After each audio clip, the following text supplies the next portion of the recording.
Hello. There have been some questions about the cast rule and also related angles. So I thought I'd make a video to help review these two concepts. So in Unit 5, we talked about related angles. So all of our angles relate to this quadrant where we have a positive x direction and a positive y direction.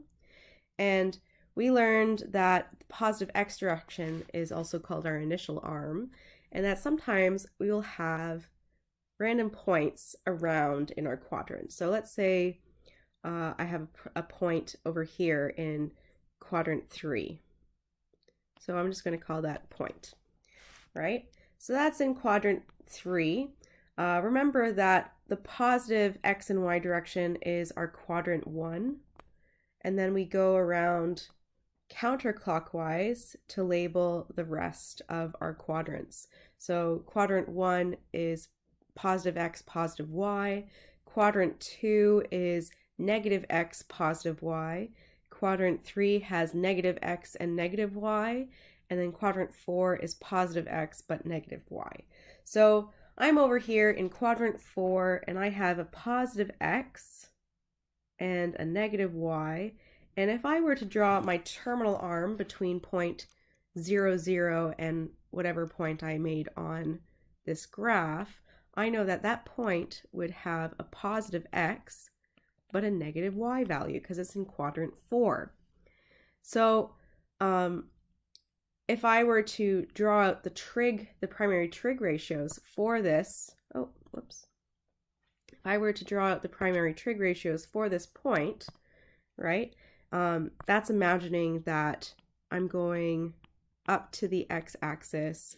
Let's just pretend that x-axis is straight and I'm making a right angle triangle. So the angle that goes between my initial arm all the way to my terminal arm, I'm calling that alpha. And then the angle that goes between the initial arm, the angle that goes between the terminal arm and wherever the horizon is, this one is called beta. So that means that in this case, alpha plus beta equals 360 degrees. But that's only true for quadrant 4.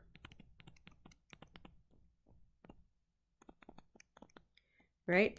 So if this was in quadrant 2, I'm going to draw this in orange. If this was in quadrant 2 over here, right, then that means I'd have an alpha here, a beta here. That would mean for quadrant 2, alpha plus beta would equal 180, right? And then in quadrant 3,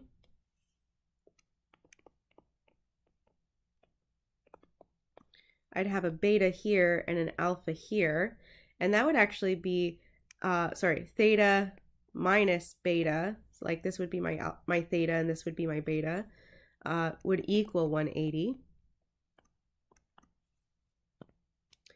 And then, of course, in quadrant 1, this is my theta, and it's also the same as my beta, right? So in quadrant 1,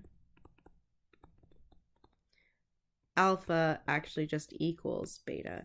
So we can see that different quadrants, it really does matter which quadrant we're looking at, right? So in this case, I'm looking just at quadrant 4.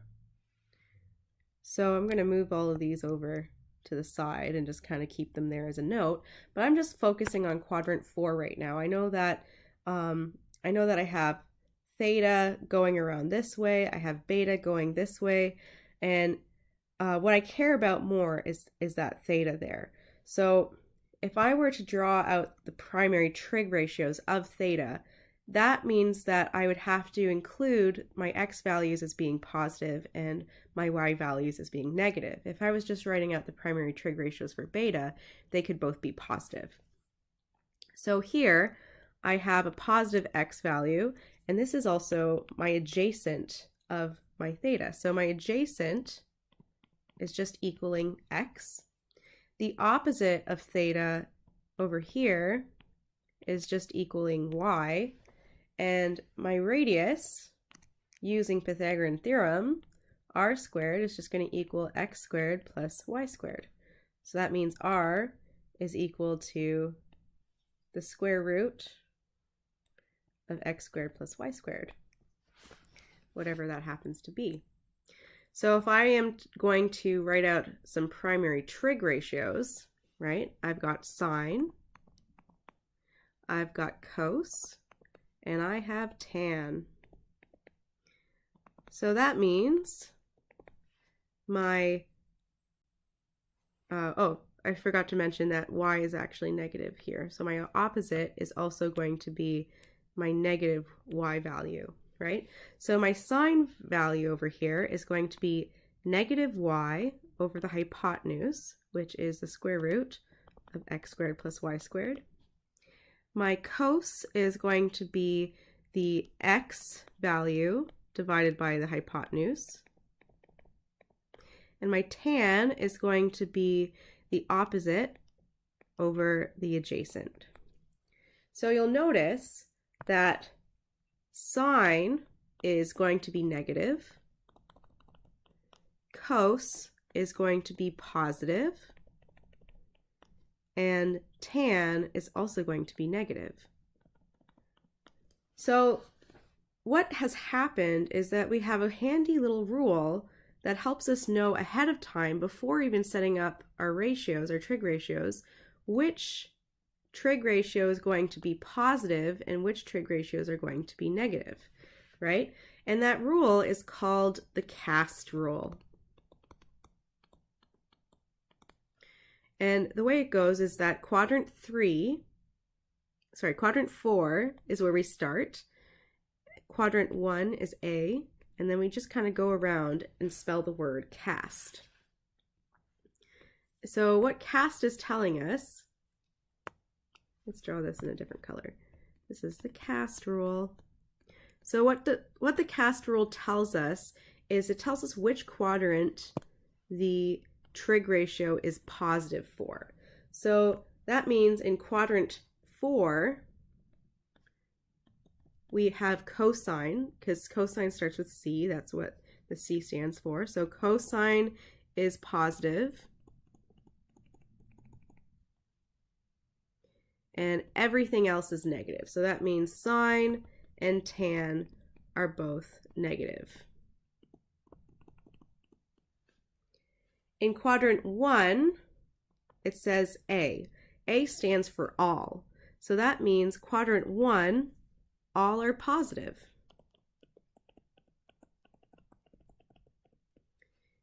In quadrant 2, we have an S.